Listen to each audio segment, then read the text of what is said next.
Hello, and we are back. Here we are at the Supper Club in Asbury Park, New Jersey, with our wonderful live audience, with my co-host Amy Broza.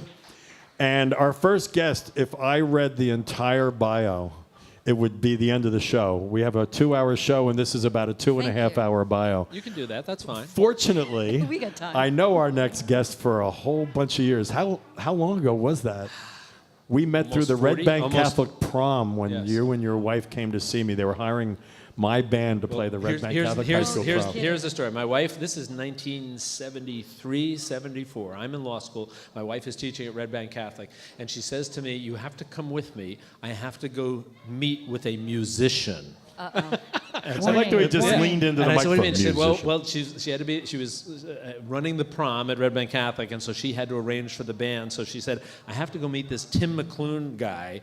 So he's probably a typical musician, so I need some muscle with me. So you've got to come. And he and You I. were the muscle? Turns out, yeah, that's a sad comment. Turns out, we sit down. 40 years ago, we started talking. We haven't stopped talking in 40 years. But how many years do you think it is? I mean, this is the It's- scary part, because how old's Ashley? Yeah, Your daughter. I think Tim is the godfather to our daughter Ashley, who is now a cancer surgeon and 32 years old. Oh my goodness. So we're Very close young. to 40 years. So at that we least know. 33 years. Then we know.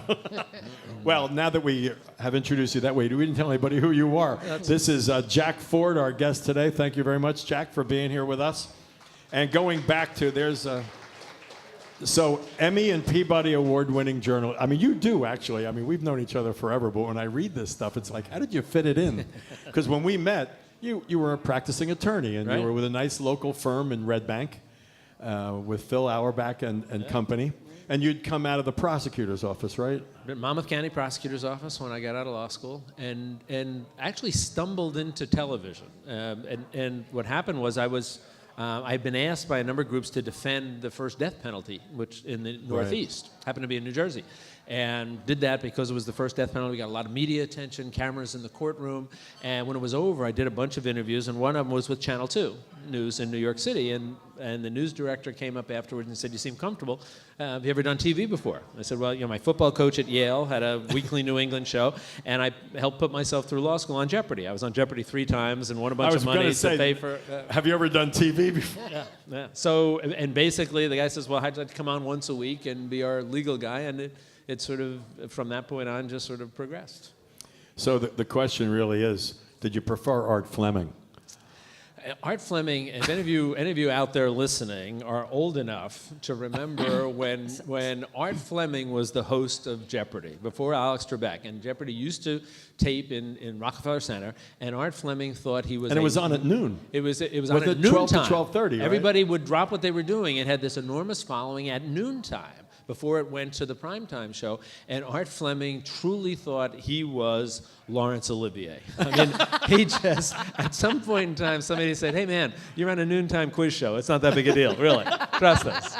But here's the interesting thing. The voiceover, all right, this is 1973.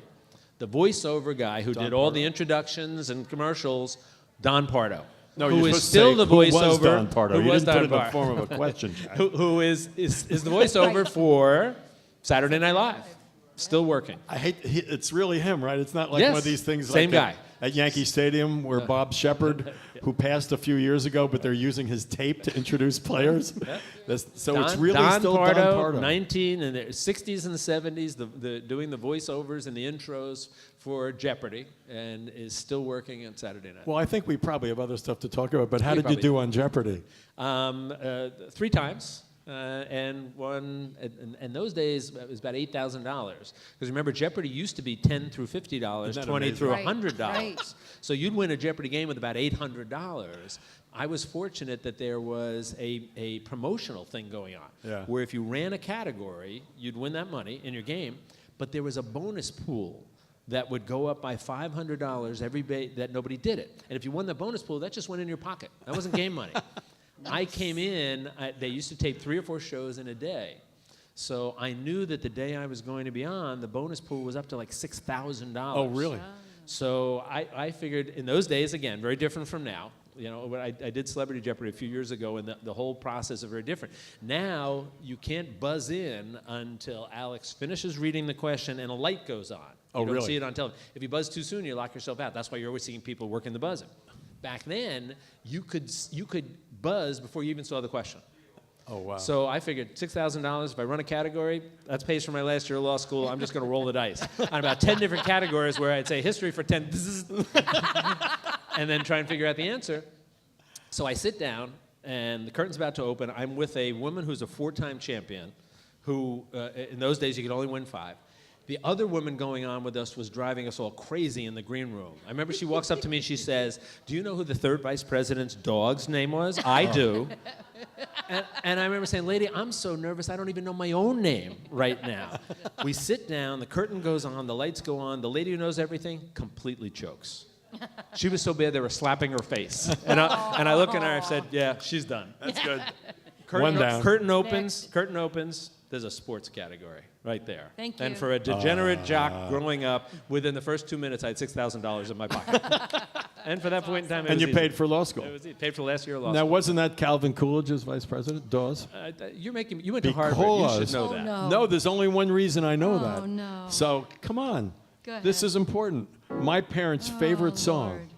that I heard all the time when I was a little kid. And it's usually the 3rd song we play at every Many, gig. Just he wrote the lyric. Many a tear has to fall, do do do do, but it's all in the game. It's actually the only thing that Calvin Coolidge actually did as president of the United States. No, this was his vice president. Dawes wrote that. Isn't that amazing? And well, anyway, Astonishing. I find it interesting, and I can hear the dials turning right now at home. All right, that's pretty funny. So, at any rate, so that gets you through law school, and you go into basic practice. Practicing Now law. you've got that trial that comes up. I think it's still amazing that actually we're speaking about that death penalty in New Jersey. Has it ever been The enacted? interesting thing about this was we tried this case in 1984. First death penalty case in the Northeast, of course, first in New Jersey. And over a span But when you of- say that, I apologize for interrupting, but we did not have a death penalty enacted before that? Here's what happened. 1972, the United States Supreme Court threw out the death penalty in the United States on the theory that it was just so haphazardly applied from state to state that it didn't constitute cruel and unusual punishment in the sense that you couldn't have a death penalty. The application was so bad it constituted cruel and unusual punishment. So states were then able to reinstate it. New Jersey did fairly early. First trial was 1984. It was such a complicated process and continually being changed and altered that ultimately just a few years ago, the New Jersey legislature said we're doing away with the death penalty. No one ever received it in New Jersey. Is that right? They had a That's number what I of was people wondering. on death row. They came off death row. They went back on death row. Finally, folks in the legislature said this is not a moral decision. It's an economic decision. It's costing us a fortune to do this. Let's just make it go away. I often feel that's the best solution to a lot of situations. Look at the money. Yeah. Don't look at the morals because you're never going to win that. You just can't. Yeah. But so anyway, so there we go from there. Now you've made your entrance onto CBS News, and you became on the local channel too, their legal correspondent. Yeah. But then you busted out nationally. How'd that happen? It was with Channel 2 for 5 or 6 years actually, still practicing law, still trying cases. And what happened was Court TV came along. Yeah. Court TV that became iconic for a long time, where somebody decided, you know what, people are fascinated by trials. We've always been fascinated by trials. If you think of it, where are the courthouses built? The middle of town, the court square, the town green. So Court TV gets started, and I was asked to be one of the original 3 anchors on Court TV. Spent a couple of years there, and then NBC came along and said, come work for us as the chief legal correspondent, right before the OJ trial came along. So, I had a lot of fun at NBC. I took over hosting the Today Show on the weekends. But that's the in thing. the 90s. Up until now, this all makes perfect sense. Yeah. Yeah, I'm a legal guy, and they bring me in to do the legal thing. But then you went into entertainment. It just was sort of right place at the right time. I tell people that I was lucky in our business. It's usually a progression. You start at a small market, and you work your way up. The first newscast I ever anchored was NBC Nightly News. And it's like I better not tell these guys I'd never done this before. Yeah. But it just it was a lot of right place at the right time, and doing the Today Show. It was interesting because it was, for instance, you mentioned the O.J. Simpson trial. So I spent 9 months of my life in that courtroom in L.A., flying back for the weekends to host the Today Show Saturday, Sunday mornings, and then flying back Sunday night to be in the courtroom for the O.J. Simpson trial. It was a fascinating trial. Got a lot of play a few months ago because it was the 20th anniversary of the killing, which was June 12th. which happened to be my birthday, which is an odd And way I to also celebrate. said that you should have been one of the suspects because who gained the most from the Simpson trial was you, actually. So wrong. It's a little bit of a reach, but it, Yeah, it became the springboard for a lot of folks in the business. Well, but it's interesting about that because I asked you before we came on the air that I would think that because the chase and mentioning the Bronco earlier and all that, I would think that in law were they able to bring that into the case because the guy's running away. You would think that would indicate right there that he's guilty. It sort of illustrates, Tim, how bad a job the prosecution did with that case. Because I've said to people, I tried a couple of dozen murder cases. I've chronicled, dozens more. That case had perhaps the most evidence I had seen, but was so badly hit. It was just a strange confluence of time and place. But the notion of somebody fleeing is kind of a gold standard if you're the prosecutor. You ask for and you get what's called a flight instruction, where the judge says to the jury, if you find that the defendant was attempting to flee, you can use that alone as evidence to convict him for a crime. Yeah. So as a prosecutor, you love to get that, rarely get it, love to get it, and for some reason the prosecution chose not to use it in the Simpson trial. They just, and when I asked them, I interviewed both Marcia Clark and Chris Darden afterwards, and I asked them the question, why would you not use that? And I think they overthought that case, and I think they probably admit that now. And their feeling was, well, everybody saw it. And they're probably right there because about 100 million people watched. Well, say the about Bronco that test. statistic, though. That was great that you were speaking about. It's interesting. I teach a course up at Yale called Famous Trials, Trials of the Century. And 12 different cases over the last 100 years. One of them is the O.J. Simpson trial, because we talk about celebrity in the courtroom. So I always started off with saying to my students, now these are kids who are 21 years old, 21, 22.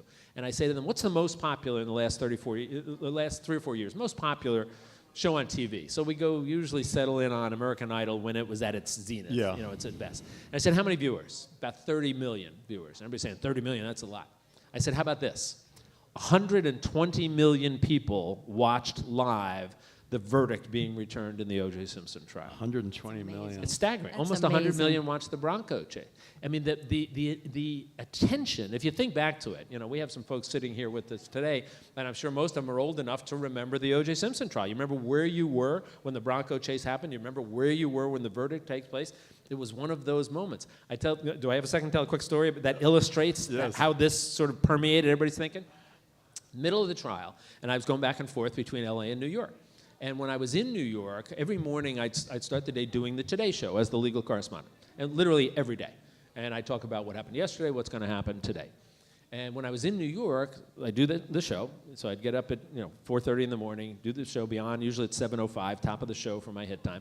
And then I'd have till noontime where I would start a live cut-in, top of every hour until 9 o'clock at night. Wow. Doing a report on, well, here's what's going on today inside of the courtroom. So-and-so is on the stand. Let's take a look. Come back. So it was a lot of hours. Which brings us back to getting up at 4:30 in the morning. Yeah, which was never good. I was struggling with that. So NBC was great. When I had that gap of from 7:30 in the morning till noontime, they'd say there was a hotel in the Rockefeller Center Plaza, the Helmsley Palace, and they'd say go over, take a nap for a couple of hours. NBC would pay for it, and I'd get back in. So one day I come walking into the hotel off the air, and the trial's been going on for 3 or 4 months now, and I go to check in, and the guy behind the counter says, Mr. Ford, nice to have you back. Here's your room. You're on the 11th floor. I said, thank you very much. Manager comes by and says, this becomes important, says, Mr. Ford, we're glad to have you here. Put Mr. Ford up in the suites on the 47th floor.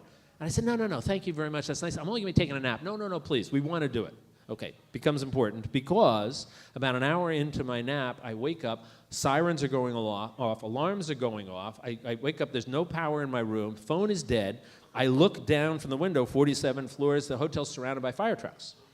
I open the doorway, and the hallway has some smoke in it. I don't want to sound too melodramatic, but there's some smoke in the hallway.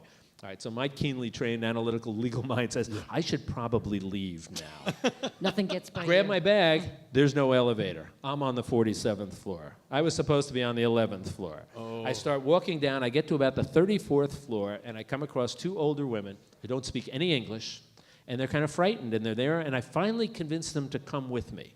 All right, I don't speak whatever they did, so I was just yelling. You know how you do that when you talk to somebody Just different talk language? louder. I'll just speak English, but I'll say it loud, so that way you'll understand me. Convince them to come with me. What I can't convince them to do is leave their baggage. I'm carrying their bags. Oh, wow. 34 floors Well, that's down. where all the cash was. Thinking, why am I not in my 11th floor room? Oh, God. Go down 34 floors, kick open the doors into the courtyard, smoke billows out. Here I come with the two ladies. I'm still carrying their bags. New York City cop comes running up to me, all right? You would think, first question is, are you okay? Are the ladies okay? Anybody else in there? Runs up and he says to me, so what do you think, Jack? Did OJ really do it? And I remember thinking, really? I mean, is that really the question you want to ask? Don't this you have a exact better moment of- question? There's not a better Seriously? question you could ask right now? Is that really the thing we want to talk about? Well, we're speaking with Jack Ford, well-known legal correspondent, and many, many more things. We're going to tell you about other aspects of his career when we come back in just a couple of minutes.